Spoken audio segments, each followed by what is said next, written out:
Dawn did not arrive gently. It arrived like a deadline. A thin line of grey light crept over the private airfield, and the runway lamps still burned as if they refused to admit the night was over. The hangars stood in a row like sealed mouths. The wind carried the smell of jet fuel and cold metal. Agent Mallory Grant watched the horizon from inside an unmarked vehicle parked beyond a chain-link fence. No sirens, no lights, no uniforms. Just distance, patience, and control. Beside her, Miles Carter sat with a tablet balanced on his knee and a pulse he did not trust. The screen showed a countdown timer tied to a scheduled premiere designed to look legitimate. Clean title, clean thumbnail, clean release. The kind of launch that made viewers assume someone important had authorized it. A mother's final warning. 21 hours. It was not a timer for a bomb. It was a timer for a story. And stories were cheaper than bullets. Stories traveled faster. Stories survived evidence. Somewhere, inside a device they had already touched, a dead mother's voice waited behind a progress bar, ready to be released as a weapon. If Gideon Vale dropped it online, he would not be trying to tell the truth. He would be trying to drown it. He would flood the world with one sound, then smother it with a second sound, then claim the witness was the third sound. Grant glanced at her phone. Unknown number. A message from 10 minutes earlier stared back, calm, in the way a man is calm when he believes he owns the outcome. You're going to the airfield. Good. Bring the child's future with you. Grant had not answered. She never answered threats. She filed them, measured them, and used them as proof of intent.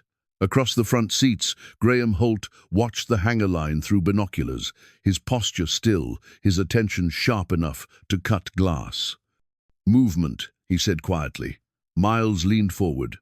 Far down the runway, a vehicle's headlights appeared, then disappeared behind a hangar, then appeared again, not random, not lost, purpose.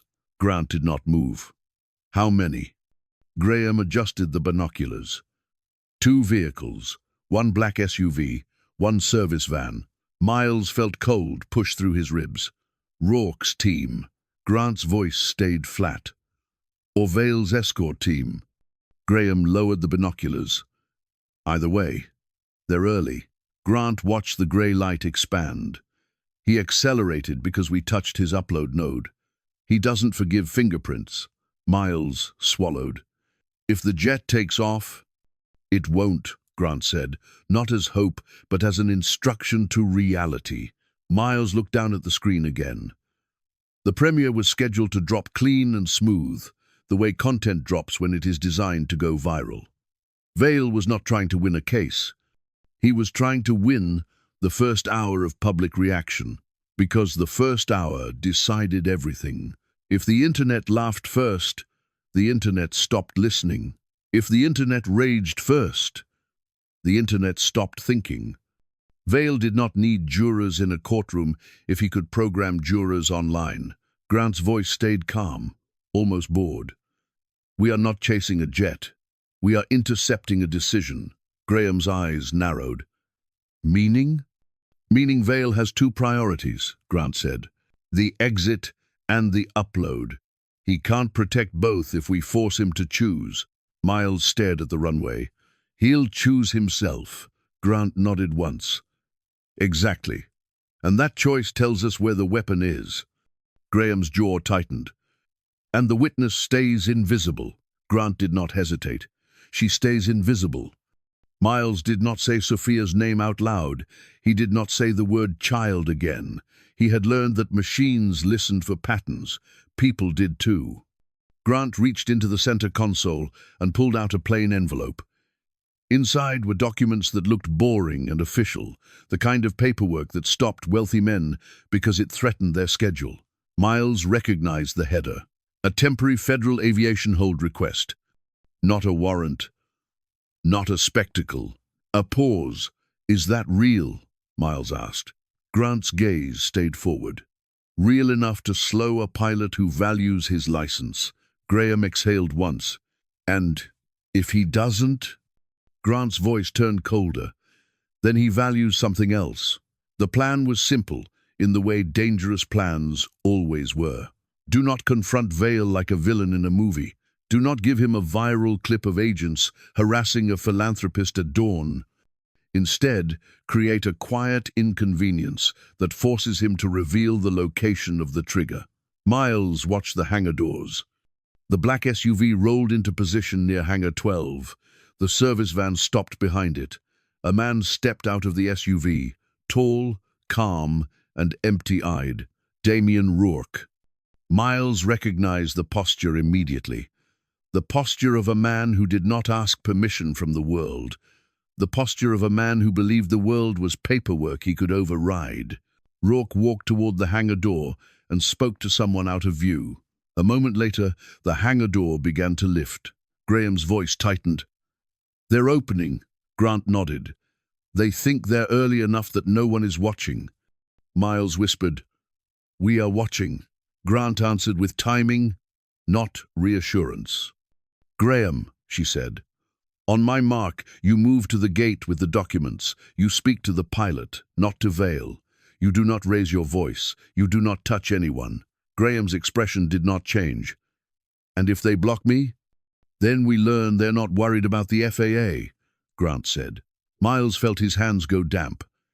If they were not worried about licenses, they were not operating like normal people.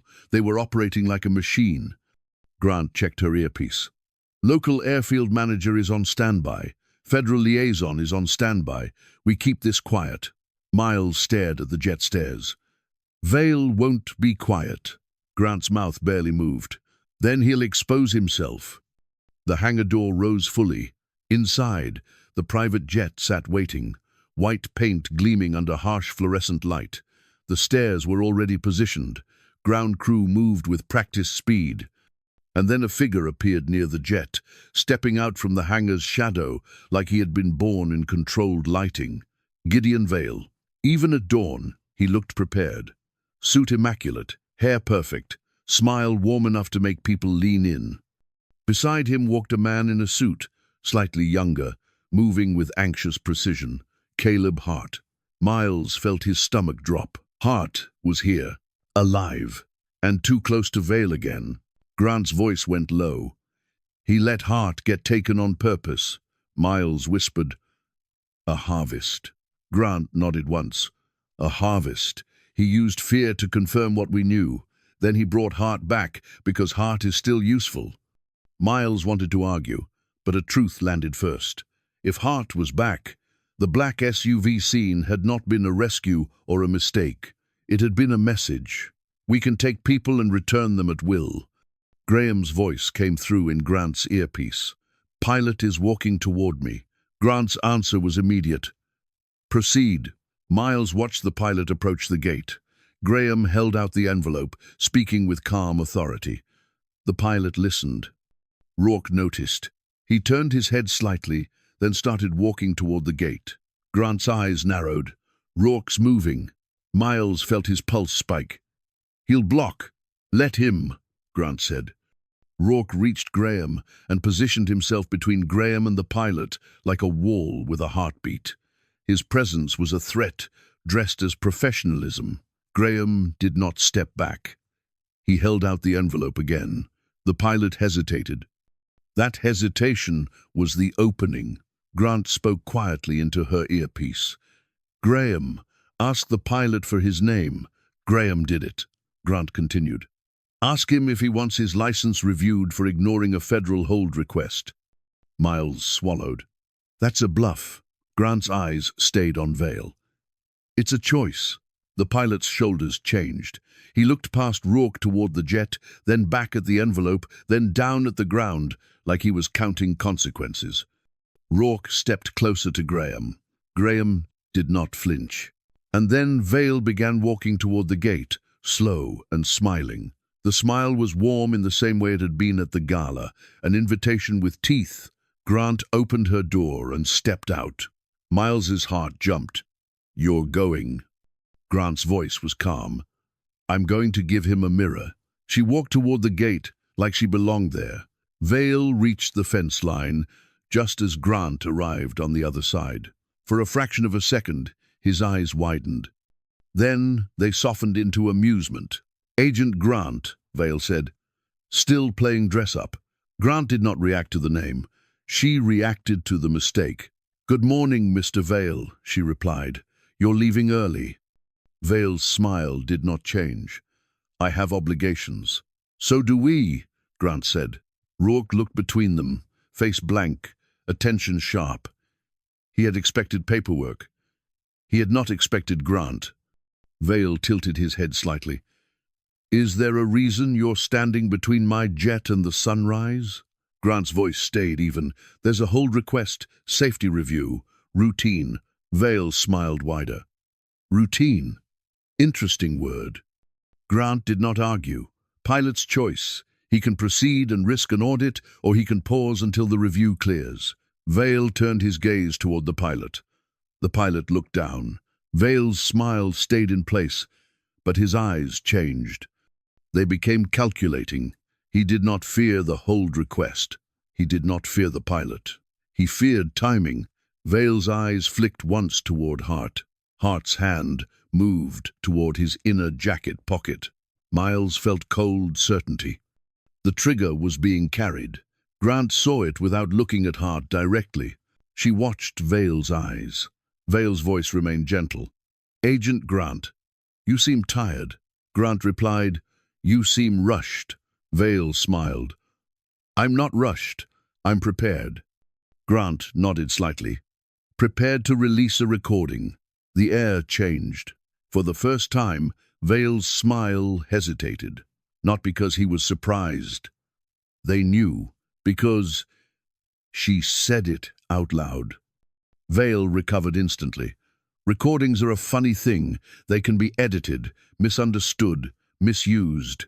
Grant's voice sharpened by a degree. "So can children." Hart flinched. "Barely." Grant leaned in slightly, tactical. "Where is the trigger, Mr. Vale? Is it in your pocket or his?" Vale smiled again, colder. "You're making assumptions." Grant's reply was calm. "I'm watching your eyes." Vale chuckled once. "Then watch closely." He turned as if bored, gesturing toward the jet like the conversation was beneath him. Rourke stepped toward the pilot again, as if to end the delay by force of presence. Grant stepped aside a fraction, like she was allowing it. And in that tiny allowance, she forced Vale to commit. Vale made a subtle motion. Hart's hand moved again into his inner pocket. Grant spoke into her earpiece, barely moving her lips. Now, Graham moved. Not toward Vale, toward Hart. Fast and clean. He collided into Hart like a man tripping, like an accident that was nobody's fault. Hart stumbled. Something fell. A small device. It hit the concrete with a hard clack. A red indicator blinked.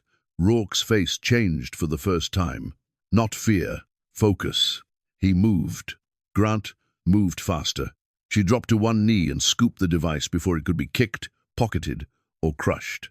Miles's breath stopped. The device was warm. The red light pulsed. Grant stood, holding it low.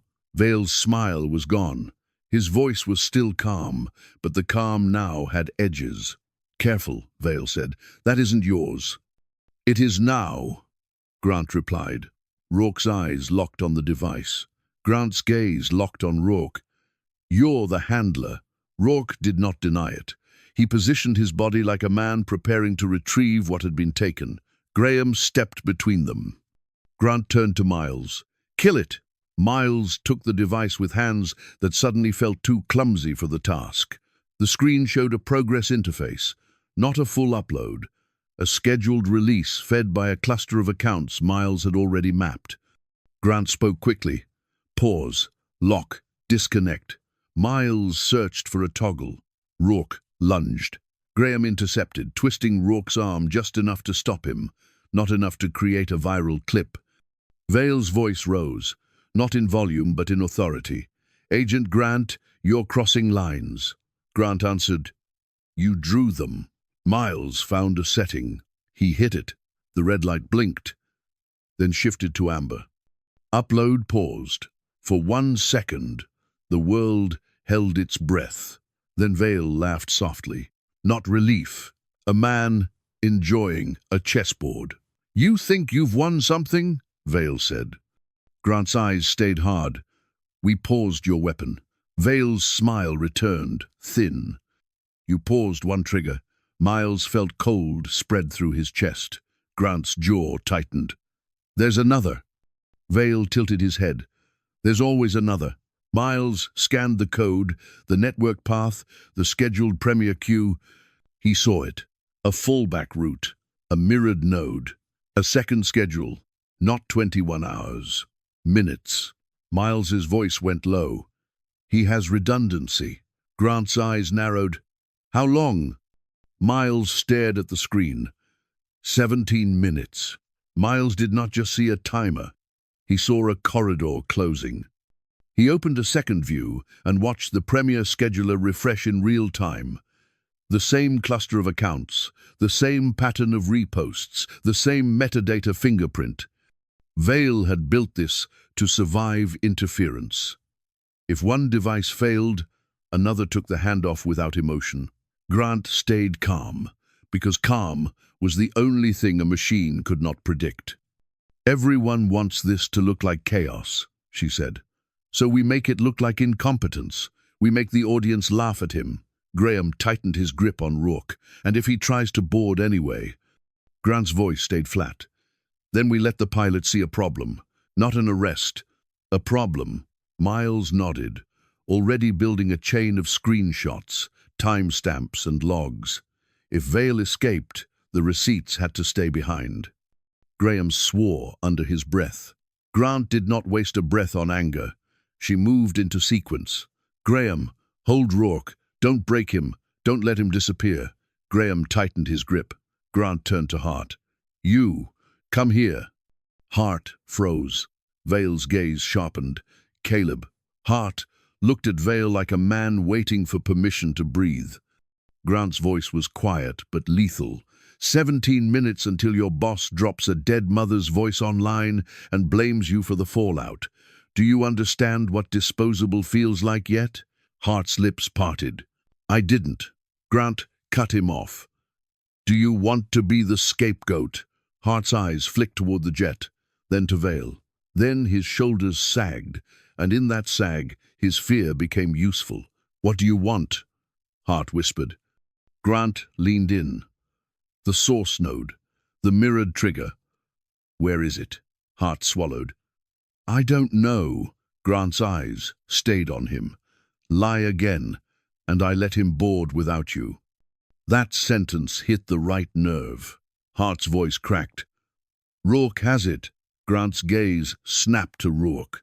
Rourke stayed blank. Grant spoke. "Where?" Rourke did not answer. Grant's voice lowered. "Then I let the world hear the recording, and I tell them you carried the trigger." Rourke's jaw tightened. Vale smiled serenely. "Agent Grant, you don't have time for coercion." Grant's eyes stayed on Vale. "You're right. I don't." She turned to Miles. "Find the mirror. We cut it." Miles traced the connection to a cloud scheduler, then to a relay, then to a secondary host. The host name was masked. The IP rotated. Vale had built it to avoid takedowns. Vale had built it to survive contact. "Too many hops," Miles said. Grant did not blink. "Then we cut the hop that matters." Miles focused on the release endpoint. A location tag was embedded in the relay. Not the clinic, not the hotel, on site. Miles swallowed. "It's here." Grant's eyes hardened. "Where?" Miles zoomed. "Comms shed, near the hangar line." Grant moved. She did not run toward the jet. She ran toward the comms shed. Miles followed, carrying the pause device, feeling every second like weight. In his mind, the timer was not digital anymore. It was physical. It was a hand closing around a throat. Behind them, Vale's voice floated, calm as poison. "You're late." Grant reached the shed door and yanked, locked. She pulled a small tool and went for the latch. Graham's voice came through, strained. Rourke is fighting. Hold him, Grant replied. Miles watched the countdown tick. 12 minutes. Grant forced the latch. The door opened. Inside, the shed was cold and tight, filled with routers, batteries, and a laptop mounted to a shelf. A screen glowed. Miles saw the upload queue immediately. A mirrored scheduler. A second trigger. Grant stepped in and stopped. Because the laptop wasn't alone. A man sat beside it, wearing a headset, calm as a technician, eyes empty as a professional. He looked up, not surprised. Ready. Grant's voice was steady. Step away. The man smiled slightly. Too late. Miles saw the man's hand move toward a key. Grant lunged. The man pressed. The screen flashed. Release initiated. Miles felt his stomach drop. Grant slammed the laptop shut. Miles shouted, "It's already queued." Grant's eyes locked on the technician. "What did you do?" The man smiled wider. "I scheduled truth." Grant replied, "You scheduled chaos." Miles attacked the network settings, trying to cancel. Access denied. Denied. Denied. Grant's eyes snapped to the laptop. "Pull the drive." Miles yanked the laptop's storage, hands moving fast. The tablet refreshed. The queue faltered. Then it rerouted. Miles whispered, "Redundancy." Grant did not panic. "How many layers?" Miles scanned. "Two more." Grant's jaw tightened. "Then we don't chase layers. We poison the feed." Miles blinked. "Poison." Grant pointed at the drive. "That's the content path. Replace what releases." Miles's mouth went dry. "We can't edit her voice." Grant's eyes stayed hard. "We don't edit her voice. We change what the internet receives." Miles found it. A blank container file with matching metadata footprint, a decoy shell designed to pass internal checks. Vale had built it for himself. A quiet emergency switch that would let him claim technical failure without admitting intent. Miles used it against him. He replaced the release target with the decoy container, leaving the schedule intact to avoid triggering failover alarms. He moved slowly enough to be precise, fast enough to survive the clock. Grant watched the timer. 6 minutes. Miles hit save. The scheduler confirmed. Release still scheduled. But the content was now silence. Miles exhaled, shaking. "If it holds." "It will hold long enough," Grant said. Outside, Graham's voice came through, urgent. "Rourke is slipping. 2 minutes," Grant replied. "Hold him 2 more minutes." Miles stepped out with Grant. Vale stood near the jet stairs, hands clasped, composed. Hart hovered behind him, pale. Rourke fought like a man who understood what failure cost. Grant raised her voice, just enough for Vale to hear. "Your upload is going to release," she said. "But it won't release what you think." Vale's smile twitched. Grant continued. "And when it fails, your machine will look like a fraud." Vale's eyes narrowed. "Fraud is just a label." Grant replied, "Labels are what your people sell." The timer hit 0. Miles's tablet refreshed. Release initiated. Release completed. Miles waited for the explosion. Instead, the social chatter dashboard showed confusion. People clicked. People expected. People received nothing. A blank premiere. A silence. For a moment, the airfield felt quieter than it should have. Miles watched the chatter spike, then fork into 2 directions. One side was outrage. The other was ridicule. Ridicule was worse for Vale, because it broke authority without needing proof. Vale's head turned slightly toward his jet, then back to the crowd forming near the fence line. He did not step forward. He did not explain. He let the silence stretch, as if silence was a luxury he still controlled. But Miles saw the smallest change in the support team around the hangar. Phones came out. Whispered instructions. People moving faster than they wanted to. A machine trying to reboot in public. Hart watched it happen and looked sick, because he finally understood the rule. When the story failed, someone had to carry the blame. The internet did what it always did when it didn't get what it wanted. It turned. It mocked. It accused. It questioned. Where is the audio? Scam. Fake. Fraud. Accounts that had been pushing smear posts all week suddenly hesitated, not stopping, just hesitating, as if the script they were paid to read had lost its cue. For a moment, the machine looked human, and when machines look human, people sense weakness. Vale's composure held, but his smile died. Grant let the moment hang just long enough to matter. Then she spoke quietly. You missed your shot. Vale looked like a man who couldn't buy the next minute. Hart took a step backward. Vale turned his head slightly toward Hart. Hart flinched. Grant looked at Hart. You can still choose, she said, or you can get erased. Hart's mouth opened, then closed. He looked at Vale. Vale did not look back. That was the moment Hart understood abandonment. Hart nodded once. Tell me what to do. Grant did not hesitate. You cancel the flight. You delay the pilot. You say escort team is compromised. You do it now. Hart's hands trembled as he dialed. Vale stepped toward him. Graham shifted instantly between them. Hart spoke fast into the phone. Security issue, federal hold, escort compromised.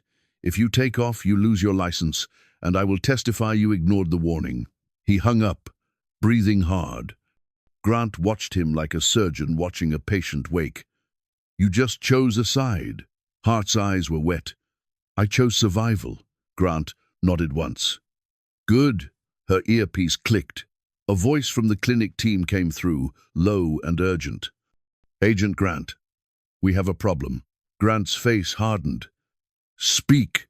The facility is real. Staff is real. Paperwork is real. But Mara isn't here. Miles felt ice slide through his veins. Grant closed her eyes for 1 second. Moved, the voice continued. We found restraints. We found a camera. We found a transfer log. She was moved before dawn. Grant opened her eyes and looked at Vale. Vale was calm again. Too calm. Grant stepped closer, not touching him, just letting him feel proximity. You wanted the airfield to be the distraction, Grant said. You wanted us proud of stopping an upload while you moved a woman. Vale's smile returned faintly. I don't understand what you're implying. Grant replied, alive.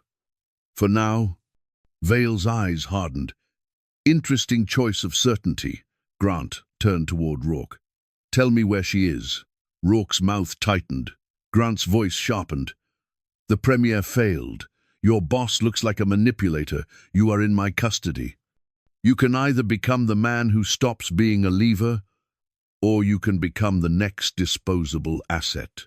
Rourke's eyes flicked once toward Vale. Vale's gaze stayed on the jet. That gaze was a sentence. Rourke's shoulders shifted, the shift of a man realizing he was about to be abandoned. Rourke spoke low and fast. Not another clinic, he said. A private house. Medical suite. No signage. Grant's eyes narrowed. Where? Outskirts, Rourke said. 40 minutes. Owned through a shell. Address changes. Miles's heart hammered. How do we find it? Rourke glanced at Miles's tablet. Ambulance vendor. Courier invoice. Repeat payments. Grant leaned in. Name. Rourke hesitated, then exhaled. Caldwell Medical Transport. Miles searched. He found the vendor in seconds. A quiet company tied to Vale's charity, billing for wellness relocation. It looked harmless on paper, the kind of phrase people ignored because it sounded responsible. Miles zoomed into the latest payment and traced a tower. Ping. A residential area beyond the city line, gates and trees, and expensive privacy. Grant spoke immediately into her earpiece. Send the coordinates. Close the perimeter. Do not let transport leave. The clinic team responded. Moving. Graham's voice came through. We still have Vale. Grant looked at Vale. Vale stood near the jet stairs like he was watching weather. Grant replied, We have him long enough. Vale smiled faintly. You can hold me here, but you can't hold what I started. Miles wanted to hit him. He did not. Predictable. Got people buried. Grant turned to Miles, lower voice, controlled. Check the witness security right now. Miles swallowed. Sophia, Grant nodded.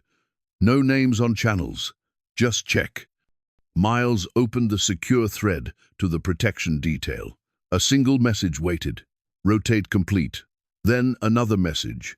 Newer, shorter, unconfirmed contact. Miles's blood went cold.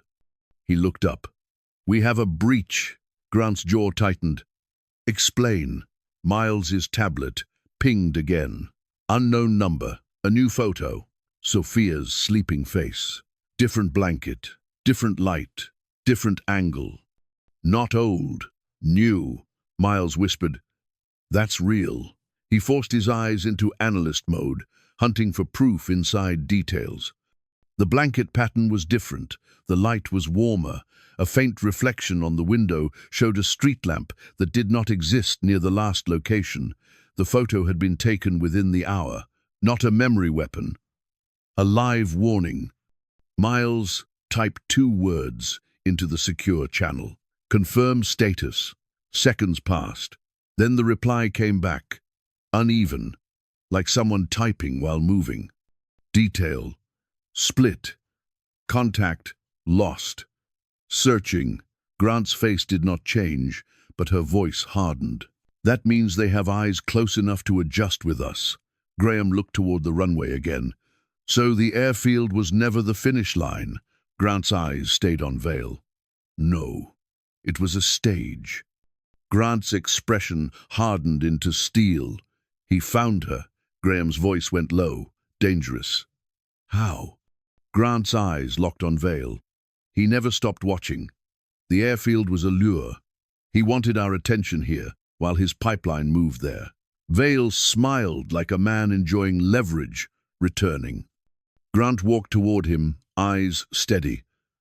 You're going to tell me who is watching her? Vale's smile stayed. I don't know what you mean, Grant replied. You do. Vale's eyes flicked once toward the service van. Grant saw it. Graham saw it. Graham moved. He sprinted to the van. The side door opened. A man jumped out.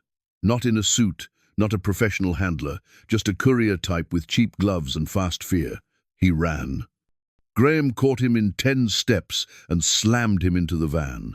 Not for brutality, for control. The man shouted, I don't know anything. Grant approached slowly. Miles followed, heart pounding. Grant's voice was calm. Your phone. The man shook his head. Grant held out her hand. He hesitated, then shoved the phone toward her like it burned. Miles saw a messaging app thread. The contact was saved under one word. Mother. Miles felt sick. Grant opened it. Photos, locations, times, a schedule. They weren't mapping the child. They were mapping the team. Grant's voice went cold. Who are you sending to? The man's voice cracked. I never met him. I just get paid. Grant asked. Paid by who? The man swallowed. Caldwell. Miles's stomach dropped. The same pipeline. Mara's move. Sophia's surveillance. Grant's gaze sharpened. The clinic move and the child surveillance are the same system. Miles whispered. It's one machine. Grant nodded once. And machines have hubs. Graham held the courier tighter. We have him. We have Rourke. We have Hart half broken. We have Vale grounded. What's next? Grant looked toward the runway, then to Miles. Now we stop reacting, she said. Miles swallowed. How? Grant replied. We find the hub and we hit it. Not the symptoms. She turned to Graham. You take the courier. You take Rourke. You take Hart. You extract every invoice, every route, every contact. No gaps. Graham nodded once. Grant turned to Miles. You build the hub map. Find the single place Vale can't hide behind a shell. Miles felt his hands steady for the first time all morning. Work. Pattern. Proof. He could do that. Grant turned toward Vale. Vale watched her like he was curious what humans did when they realized they were inside a system. Grant stepped closer, voice low. You used the word children like a shield. Vale smiled faintly. Words are all people have. Grant replied, not all. Her earpiece clicked again. The clinic team. We have eyes on the house, the voice said. Medical transport arrived. They're moving her now. Grant responded instantly. Interdict. Box them in. Document everything. The voice replied, moving. Miles's tablet buzzed again with something worse. A data match. He had traced Caldwell payments through shell accounts, school foundations, charity boards, and private security contracts. The same name kept repeating. Not a warehouse. Not a clinic. A place the public would call safe. Miles's throat tightened. Grant saw his face change. What? Miles swallowed. The hub isn't medical. Grant's eyes narrowed. Then what is it? Miles stared at the address that landed on his screen like a bruise. A private academy, a school with donors, gala banners, and a scholarship program funded by Vale's charity. Miles whispered, It's a school. Grant did not confirm. She did not need to. Her silence was heavier than agreement. Miles looked at the address again. He imagined a building with clean hallways and bright posters and adults who smiled too easily. He imagined how easy it would be for a machine to hide inside routine. Grant spoke quietly, to Miles alone. You're going to hate what you find. Miles nodded, because he already did. Another message arrived. Unknown number. A final sentence. Calm as a promise. You paused my upload. Good. Now, watch what I upload into the child's life. Miles's blood turned cold, because the message was not about audio. It was about a future. The episode ended with the jet grounded, the Premier dead, and the machine still alive, because stopping a weapon was not the same as stopping the hands that built it, and the hands were still moving,